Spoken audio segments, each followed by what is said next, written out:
Aleluia. Queremos pedir a nosso irmão Jamém, que vai compartilhar conosco agora.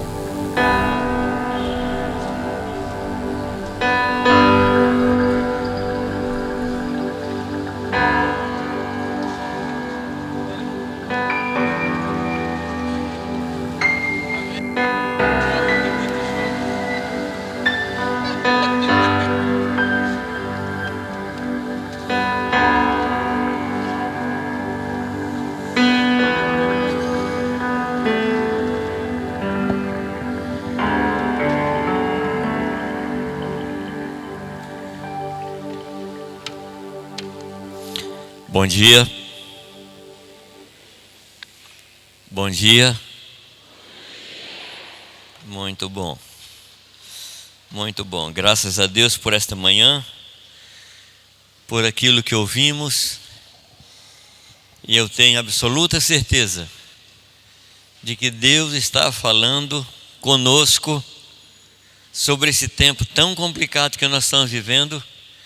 E Deus está nos dando assim linhas de ação, está nos dando linhas de conduta. E eu peço a Deus que ninguém saia daqui perdendo algo daquilo que foi falado. Amém? E para isso você não pode se distrair. Tá bem? Você não pode se distrair. Não deixa nada ao seu redor chamar sua atenção, senão o Espírito Santo falando a você. Não deixe ninguém distrair você, nem você mesmo. Não se distraia. Eu quero ler 3 textos com vocês. E eu queria que você, nesses 3 textos, você sublinhasse a palavra que lhe chama a atenção nesses 3 textos, tá bom? Então nós vamos ler os textos e você vai sublinhar, vai marcar a palavra que vai lhe chamar a atenção nesses 3 textos. É muito fácil. O primeiro texto está em Filipenses 3,17. Filipenses 3,17. Vai projetar aqui? Vai? Está projetando. Só pela fé para enxergar, né? Filipenses 3,17 diz: Irmãos, sede imitadores meus e observai os que andam segundo o modelo que tendes em nós. Esse é o primeiro texto. O segundo texto, na primeira carta de Paulo aos Tessalonicenses, capítulo 1, versículo 7, que diz: de sorte que vos tornastes o modelo para todos os crentes na Macedônia e na Acaia. Terceiro texto, 1 Timóteo 1,16. 1 Timóteo 1,16. Mas por esta causa, por esta razão, me foi concedida misericórdia, para que em mim, o principal, evidenciasse Jesus Cristo, a sua completa longanimidade, e servisse eu de modelo a quantos hão de crer nele para a vida eterna. Acho que está fácil. Está fácil, não? Qual é a palavra que lhe chamou a atenção nesses 3 textos?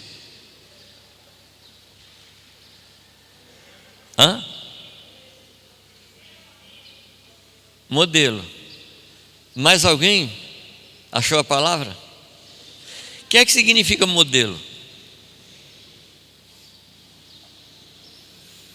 Modelo é alguma coisa, ou uma pessoa, ou uma situação que se torna referência para nós. Você passa a olhar aquilo como algo que você precisa imitar ou alguma referência que você precisa olhar para a sua vida. E nos 3 textos, Paulo fala de alguém que é modelo, ou ele mesmo, ou no caso de Timóteo, ou de uma igreja que se tornou um padrão de conduta. Você pode pensar em parâmetro, você pode pensar em gabarito, você pode pensar em forma, tudo significa a mesma coisa.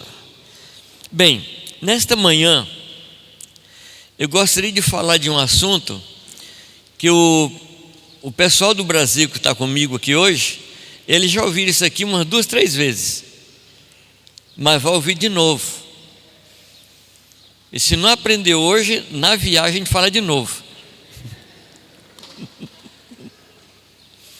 Eu quero falar sobre uma geração relevante. Geração relevante. A palavra relevante vem de relevo. O que é um relevo? Vocês estão aí ainda, não? É que eu não estou ouvindo vocês. Talvez seja porque não estão falando. O que é um relevo? Um relevo é alguma coisa que se sobressai na paisagem. É alguma coisa que aparece, sai do lugar comum. Correto? Então você está vindo numa planície, mas lá no meio da planície tem um monte, tem um relevo. Você se lembra que ontem à noite eu falei de moeda? Sim? O que dá valor à moeda? É o material com que ela foi feita? Não. Sim ou não? Então, querido, fala para mim. Responde. O que dá valor a uma moeda não é o material que foi usado para a confecção dela. E o que dá valor à moeda é o que está escrito nela. E se você tem uma moeda aí no seu bolso, toca nessa moeda, sente a moeda, e o que é que você vai sentir? O relevo. É o relevo. Sim ou não? Agora, quando a moeda é muito usada e perde o relevo, ela perde o valor. Você me compreende?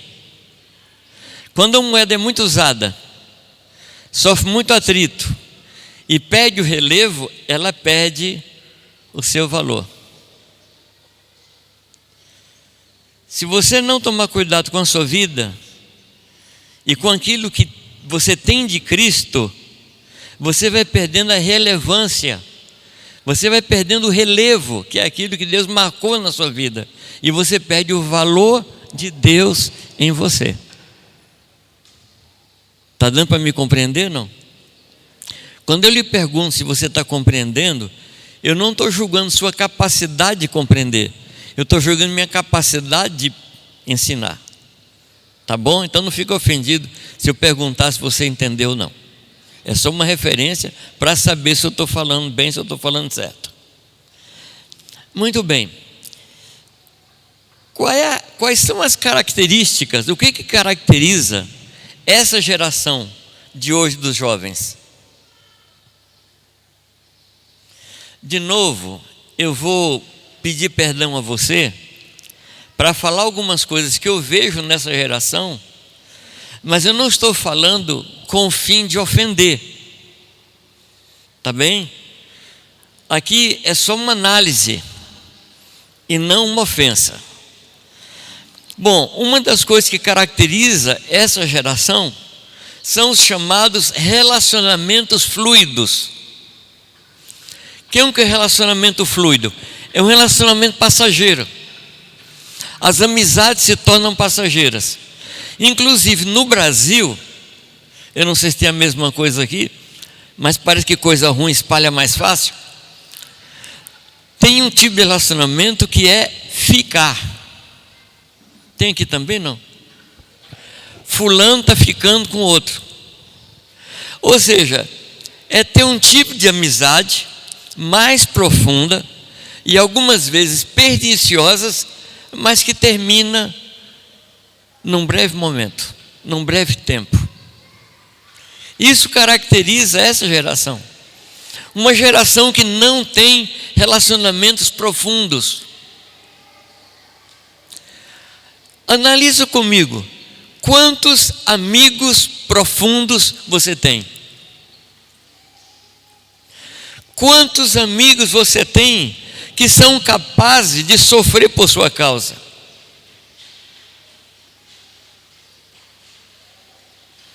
Melhor, de quantas pessoas você é amiga, ou você é amigo, a ponto de sofrer por essa pessoa?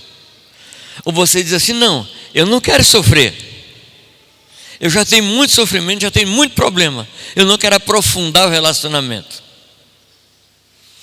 É mais ou menos aquela história de não querer ter um animal de estimação, porque se morrer vai sofrer muito, então eu prefiro não ter. Eu prefiro não ter amigo, porque amigo você sabe como é, amigo traz, amigo fere, então eu prefiro não ter amigo. Você prefere ter inimigo? Relacionamentos fluidos. Esse tipo de relacionamento, ele marca tanto essa geração, que os divórcios acontecem assim de uma hora para outra.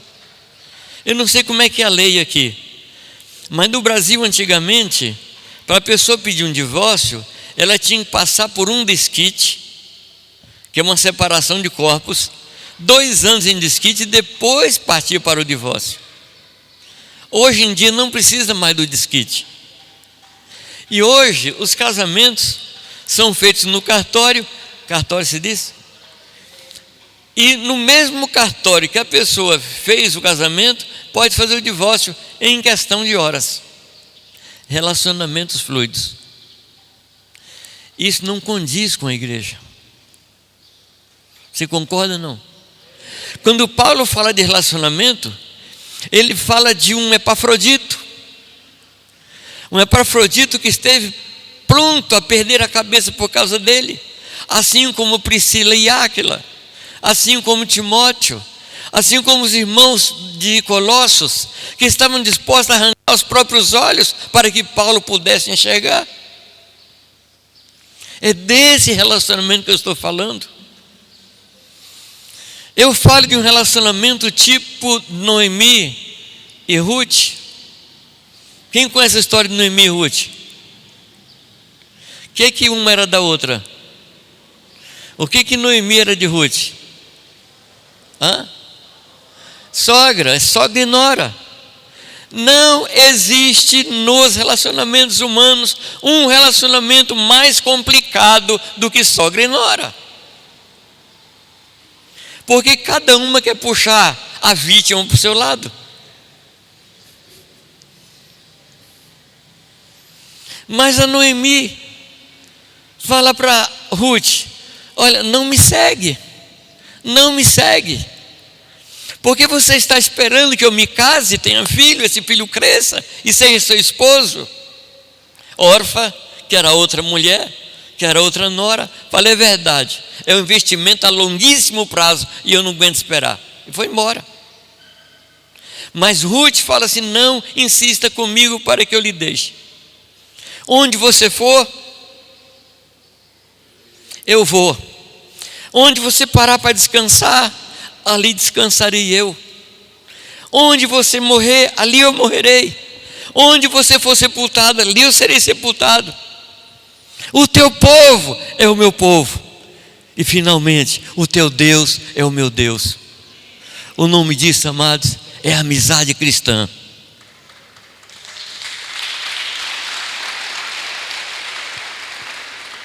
É incrível como Deus toma o relacionamento de uma sogra e de uma nora para dizer como é que é o relacionamento na igreja. A segunda coisa que eu vejo como característica dessa geração é a superficialidade. Eu nunca vi tanta gente especializada em tanta coisa. Meu Deus do céu. Entra na internet e faz um curso lá de interneteologia. Sabe o que é interneteologia, né? É os cursos avançados de teologia, que não avança para lugar nenhum. A pessoa lê um texto na internet, escuta um pregador, e hoje tem tanto pregador, misericórdia, que Deus nos livre. Aí a pessoa se é especializada no assunto e quer dar palpite em tudo. Parece que entende de tudo. Ou será que isso é só no Brasil? Acontece que também não? Tempos atrás eu recebi um convite pelo WhatsApp de um casalzinho aqui não significa desprezo não, tá casalzinho porque eram novos. O rapaz devia ter os seus 28 anos, a menina devia ter seus 25. E o convite era eu participar de uma conferência com eles para eu ser ativado, seja lá o que fosse. E eles já tinham ativado ao redor do mundo mais de 5.000 obreiros. Falei, Deus do céu, trocou a pilha, será? Trocou a bateria? Deus do céu, um casal com 28, 25 anos, falando em ativar homens de idade. Desculpa. Outra característica, a desatenção. Desatenção, incapacidade de se dedicar. Você estava falando de distração. Eu estava estudando essa palavra, Oswaldo. Distração é uma palavra que vem de uma ideia grega, que significa duas forças opostas puxando alguém. Diz de duplicidade e tração de força. Você está aqui agora, mas você está pensando mais tarde, ou no almoço, ou na chima, ou na escola amanhã, ou naquele negócio que vai vencer. Isso é distração. E quando acontece isso, que a pessoa está na reunião, mas o coração está lá fora, eu chamo de culto de corpo presente. Você já ouviu, não? Culto de corpo presente? Você já viu missa de corpo presente, né? Mas nós os evangélicos inventamos culto de corpo presente. Estamos aqui, mas não estamos. Eu aprendi, queridos, que eu não posso estar em 2 lugares ao mesmo tempo. Que eu estou aqui porque Deus me trouxe. Então eu tenho que estar aqui 100%. Eu não posso ser distraído, porque esse tempo agora nunca voltará. Ou você aproveita, ou vai fazer falta depois. E o pior, que você não sabe o que você perdeu. No tempo que eu trabalhava com Windows, com DOS, apareceu um vírus. O nome do vírus era Michelangelo. Ele atacava a parte do computador que era como se fosse o índice de um livro. Ele apagava aquilo ali. E era impossível resgatar o que você tinha no computador. Quando aconteceu comigo, que eu chamei um técnico, o técnico falou assim, é o vírus Michelangelo. Eu só não chorei, porque ia ficar feio para mim. Até hoje eu não sei o que eu perdi. Se você perder alguma coisa nesse encontro, você nem sabe o que foi que você perdeu. Põe o seu coração aqui. Você não pode estar em 2 lugares ao mesmo tempo. Você não é Deus. 100% aqui. Desatenção. Perda da capacidade de meditar. Como é que é essa parte de meditação na sua vida?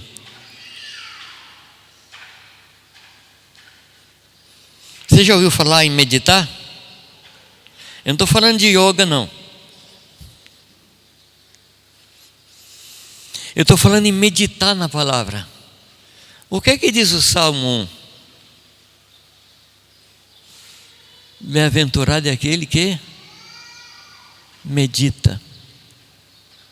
Medita. O que é meditar? É ruminar. É aquilo que você leu. O boi tem 4 estômagos, não sei se você sabe. E cada estômago tem uma função. Na hora da noite, ele comeu o dia inteiro. O boi come o dia inteiro. Mas não vai para o intestino. Porque é no intestino que ele tira os nutrientes.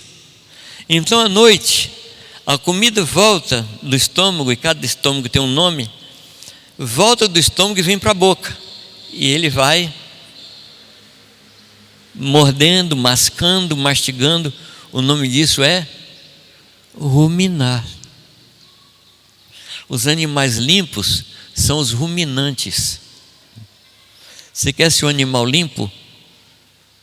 Rumina, medita, aprenda a meditar. Ontem aqui eu falei que bom é para o jovem ficar em silêncio.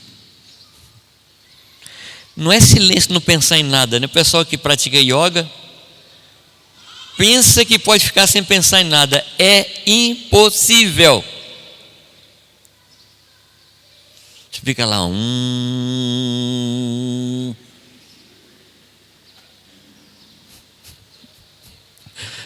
O homem, loucura pura. Medita na palavra, dia e noite. Aprenda a meditar. Pega um assunto e desce no assunto. Sabe aqueles bolos de camada? Sabe não? Bolo de camada? A Bíblia é bolo de camada. A camada de baixo é mais gostosa. Aí você come aquela camada e desce mais. Meu Deus, que coisa! E desce mais. E não tem fim. Desatenção. Falta de concentração. E uma coisa que contribui para a falta de concentração é o excesso de informações. Há um tempo atrás eu fiz um levantamento, pesquisei e vi que a quantidade de informação que passa na internet está na casa dos trilhões de mensagens. Eu pergunto a você, quem é que pode reter isso? Ninguém. Então é muita informação e pouca formação. Nunca soubemos tanto e nunca fomos tão ignorantes. Então essas são algumas das características desse tempo que nós estamos vivendo. E essas coisas fazem com que a gente perca o relevo, a gente perca a relevância diante de Deus. Ser relevante é se tornar alguém que marca a outros. A gente sempre marca, para o bem ou para o mal. É verdade que tem pessoas que são mais ou menos como fantasma. Ninguém nota, ninguém percebe, mas nós somos chamados para ser modelos, para sermos relevantes nessa geração. Amém? Mas o interessante é que você deve ser relevante sem procurar ser, porque se você procurar ser relevante na sua força, você será relevante ao contrário. Olha essa pessoa, quer sempre aparecer, quer sempre a sua opinião. Eu queria chamar sua atenção para algumas pessoas que mudaram a nossa vida. Você sabe quem foi Robert Fulton? Sim ou não? Não. O inventor do barco a vapor, que antigamente era barco a vela. Depois barco a motor, a vapor, depois a motor. E ele mudou a história das navegações. Você sabe quem foi Alexander Fleming? Quantos aqui já foram abençoados por Alexander Fleming? Inventor da penicilina.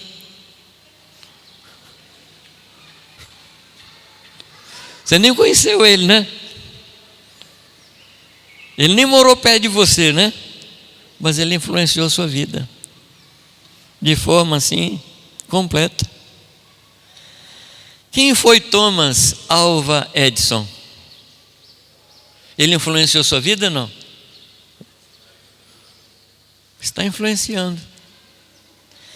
Esse homem, ele criou 2.332 invenções.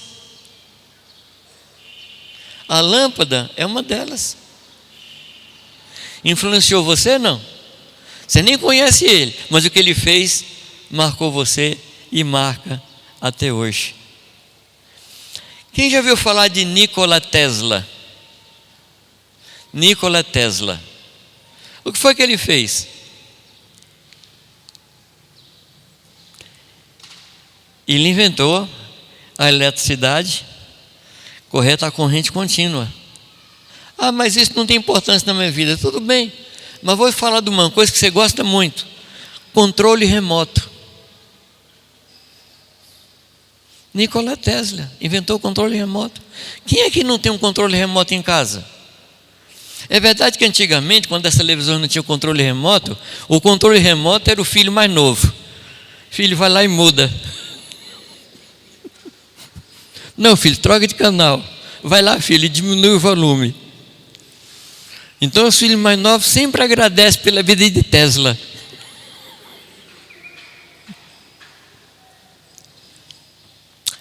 Nossa, tem tanta gente.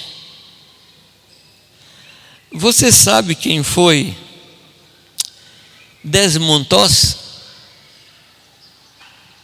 Você sabe quem foi Desmond Tutu? Quem foi esse homem? Esse homem foi um médico que na guerra, lá na Batalha de Okinawa, no Japão, ele salvou 75 homens. Ele se recusou a pegar em armas, porque ele era cristão. E ele foi servir de médico lá na frente da batalha. E quando o povo estava perdendo a batalha, ele resolveu salvar. E salvou 75 pessoas. Esse homem marcou a vida, não somente daqueles 75, mas das famílias deles. Você quer ser relevante? Deixa Deus marcar a sua vida. A palavra diz que nós exalamos em todos os lugares o bom perfume de Cristo. Todos nós exalamos esse perfume. Para uns, cheiro de morte. Para outros, cheiros de vida. Mas o que nós somos, a marca de Cristo em nós, tem o poder de mudar pessoas. Eu poderia contar para você experiências que eu tive, que por causa de uma pequena ação, pequena para mim, mas para as pessoas, foi uma ação que tocou na vida delas eternamente. Mas para isso, nós precisamos desejar que o Senhor nos marque, para que as pessoas olhem para nós e vejam o que? A marca de Cristo. Não a marca do mundo, não a marca de um político, não a marca de um cantor qualquer, mas a marca de Cristo. Está comigo nisso? Não. É assim mesmo?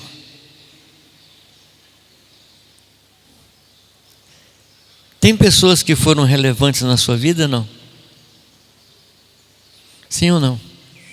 Tem pessoas que marcaram a sua vida? Você tem agradecido a Deus por elas? 3 homens marcaram a minha vida. Um deles foi meu primeiro pastor. Eu estava envolvido em muitas coisas. E por fim eu estava me envolvendo com uma religião estranha.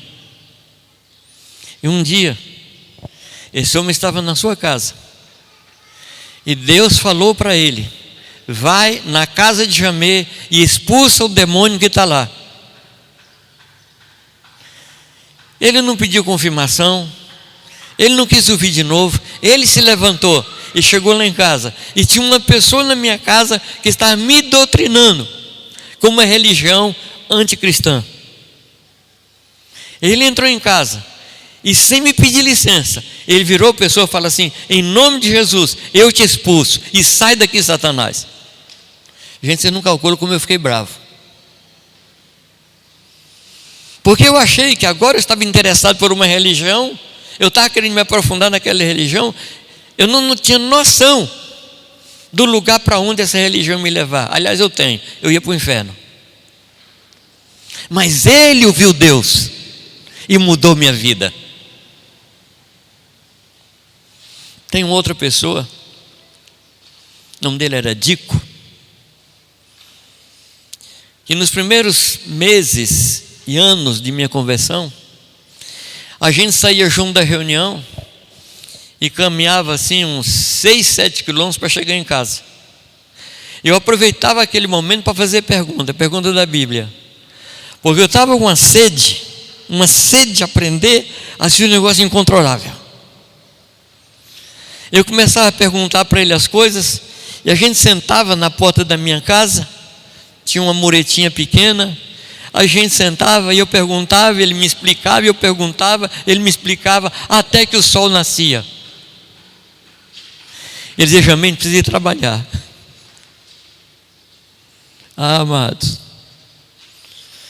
eu quero ver esses irmãos quando chegar diante de Deus, e eu vou dar muito abraço neles. Passado um tempo, um outro homem marcou a minha vida, Arthur Ramos, que era um tradutor da Bíblia para nações indígenas no Brasil.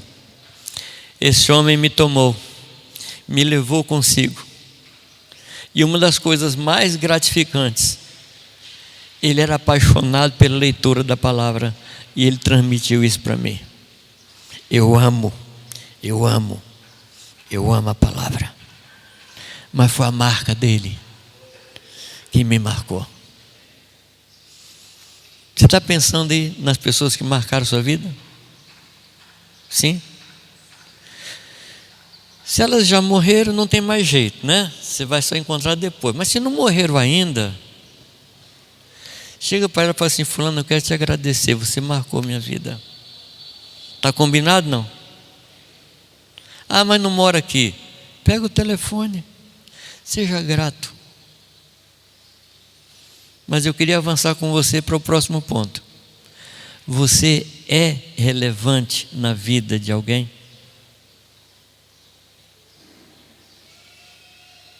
Você muda pessoas? Tinha um amigo meu que era um sargento da Força Aérea. Aliás, não, era um tenente da Força Aérea. E ele trabalhava no gabinete do coronel da base aérea. E ele era um cristão assim, cheio de Deus. Ele servia ali. E várias vezes o coronel estava ali com seus colegas oficiais superiores, e esse rapaz entrava com o café para eles, com água. Quando o rapaz entrava no gabinete, no escritório desse coronel, coronel virava para outro e falava assim: gente, não vamos contar essas piadas não, esses casos, porque esse rapaz aqui é crente e ele não gosta desse tipo de piada. Eu pergunto a você, quem era o comandante lá? Era o coronel ou era ele? E eu trabalhei com os aviadores durante 6 anos. E sobre ele me contavam que as mães de soldados vinham no quartel para conhecer a esse tenente, um rapaz novo, porque ele mudava a vida dos filhos dessas senhoras. Você é relevante. Você muda a vida das pessoas. Você toca nas pessoas de tal forma que ela sai de perto de você com o perfume de Cristo. Já aconteceu com você? De você pegar na mão de uma pessoa que a mão está perfumada e você sai com perfume na sua mão? Sim ou não? É isso que Deus quer que aconteça. Que o perfume dele toque nas pessoas. Mas o perfume dele está em vasos de barro, que é você. Você é o vaso que contém o bom perfume do conhecimento de Cristo. Que o Senhor nos faça relevantes. Que nada desta vida apague o relevo da nossa vida. Que nada apague a marca de Cristo em nós. Você pode dizer amém? Então faz essa oração. Faz essa oração. Não permita, Senhor, que nada apague a tua marca na minha vida. Não permita, Senhor, que eu perca o teu perfume. Não permita, Senhor, que aquilo que o Senhor é desapareça de mim. Você pode orar assim?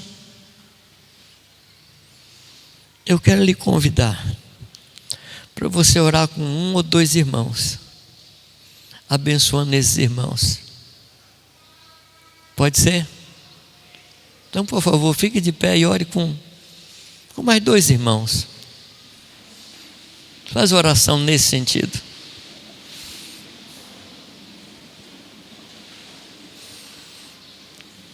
Ó Deus, mas ora mesmo, ora com todo o coração. Ora assim com toda intensidade. Pode orar, pode levantar sua voz e orar. Ó Senhor, ó Jesus, atende, atende, Senhor.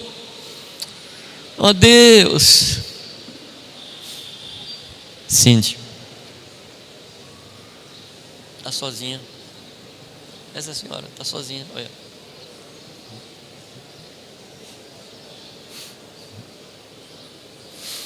Oh Senhor, oh Senhor, oh Jesus, atende, Senhor, atende, atende, Pai,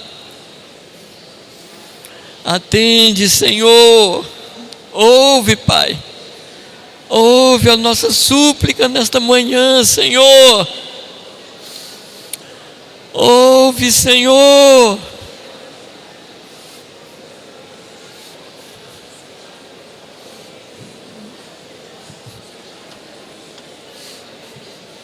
Deus, Deus, Deus amado,